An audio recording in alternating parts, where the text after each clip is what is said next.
studio in East Austin, Texas, Electric Deluxe Recorders. I'm going to hit you with a little breakdown of a sample I made for the Hijo De Ramon music library. Shout out to my man Kame1. We're here in the studio. As you can see, I have a lot of analog equipment, a lot of outboard gear, tape machines, whatnot, but do fully embrace VSTs and plugins and whatnot. So I have a fully hybrid setup in here. So I'm going to talk you through a little bit of this track and kind of what went into it. So I'm going to play the track, which is a little over a minute, and you'll get to hear everything, and then I'll break it down from there.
Alright, so there you go. I'm going to go ahead and break it down, starting with what I use for the pulse. Usually I put a break beat in there, some sort of break, something to kind of get my head nodding and do the track, but eventually once I start to build it up, I remove that from the mix. So what I started with here was just a basic hi-hat to keep pulse.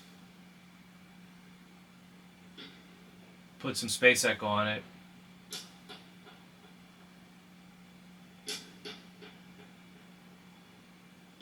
Just kind of creates a little bit of atmosphere. A little bit of a wood block with some spring reverb.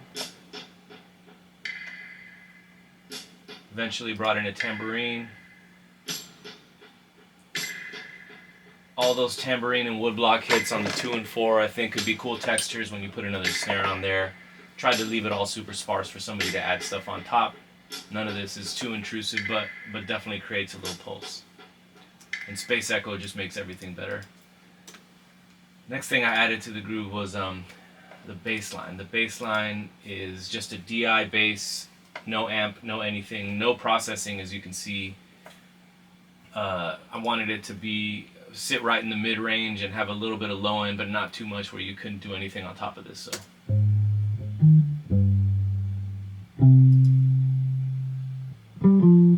as you can hear, it's kind of old school, kind of mid-rangey, and just that direct signal. So here you have it with it.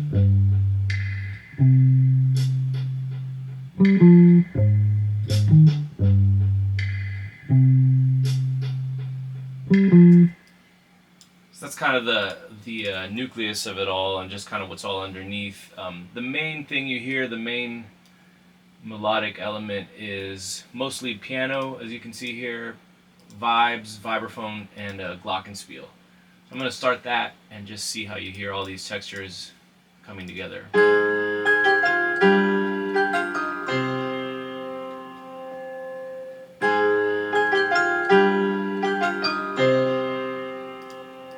So the vibes and glockenspiel are panned hard left and hard right. The vibes sound a little warmer and woodier, and the glockenspiel a little more high-end information. The piano is separated into 2 tracks. I did that for somebody to have the option if you got stems to. There's that, and then there's the chords also playing underneath.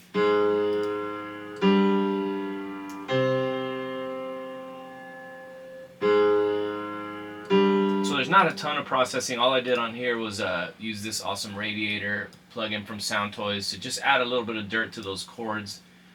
As you can see, both of these are bused to a plate reverb, which is over here. The UAD EMT140 plugin is just super handy. It's a pretty versatile plate, but it's also it just sounds great. We do have a plate reverb in here, but I find myself using this a lot for ease of use. You can see how these are, a lot of things are just buzzed to it to create. Here, I'll just play the plate reverb. A little bit of echo and just atmosphere happening behind it all. There's also a guitar doing that main lick. That's just me with a wah-wah. A little bit of EQ on it. This Soundtoys CQ is one that a lot of friends of mine recommend. To be totally honest, I haven't quite wrapped my head around it, but I always hear people tell me it's good for mid and boosting mid. So as you can see here, I just kind of boosted some of the mids, so that wah-wah guitar sits in a different place than the vibes and the pianos.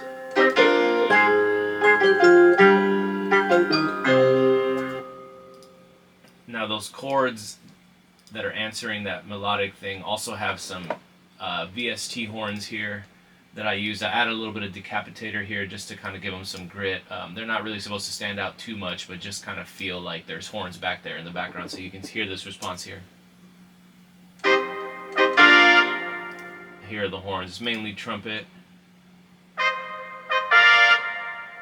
Again, reverb.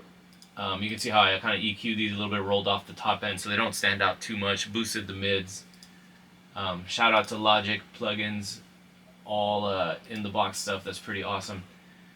Yeah, you can see they're all running the plate again. There's another guitar here that's just doing chords. A little bit of CQ once again. I just fully admitted that I haven't wrapped my head around this plugin, but I do use it. There's another guitar that comes in here. Just a little bit of a live element to keep it from sounding so looped and robotic. And eventually, I'll put all the guitars in. There's going to be a fuzz guitar that comes in on the second half just to elevate it just a little bit. And here's the fuzz guitar. I'm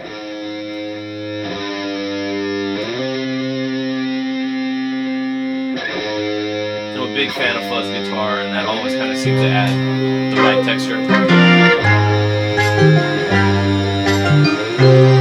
And behind it all, you hear these pads. So the ARP Selena is a early 70s string machine that Arturia actually makes a great replication of a digital version of it that I use a lot, but we do have one in here. So this is an actual ARP Selena. Again, you can see it's buzzed to the plate. Once again, the EMT140. EMT140, you can see I roll off a little bit of the low end just to kind of clear up some space, not have it be too muddy. So here's the ARP Selena underneath it all. Just some light string pads. A big fan of these like kind of early 70s string pads.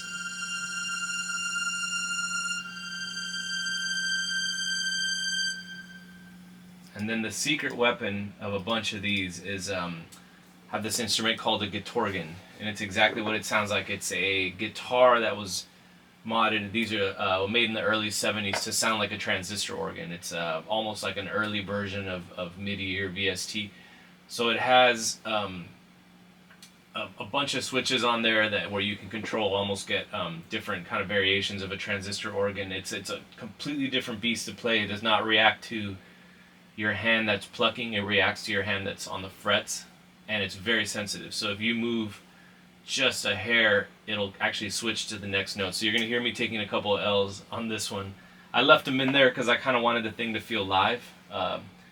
And on this track, you can see I actually put the Soundtoys. This is another shout out to Soundtoys, but the Soundtoys little plate is a good one to just be able to specifically dial in a plate for that, and ran the Gitorgan through that. But you can hear this is kind of the secret weapon that's behind there. It's a little creepy sounding and just kind of a really unique sound.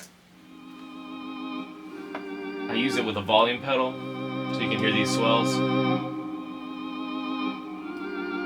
can hear a little L there.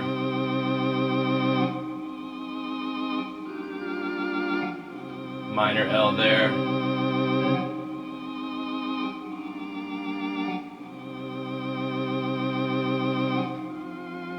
So that's kind of what's gluing the whole thing together. So I'm going to play it one more time and you hear it with everything in there.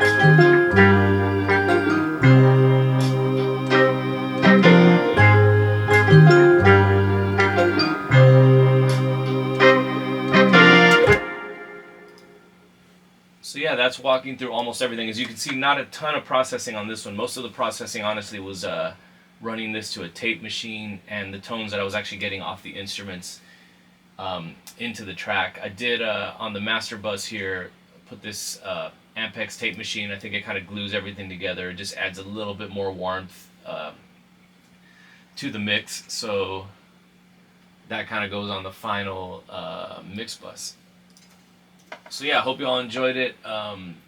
Drop any comments if you have any questions. Happy to answer. There's no secrets. There's no magic. As you can see, not even a ton of processing here. But kind of down to you. Do and use whatever gets the job done.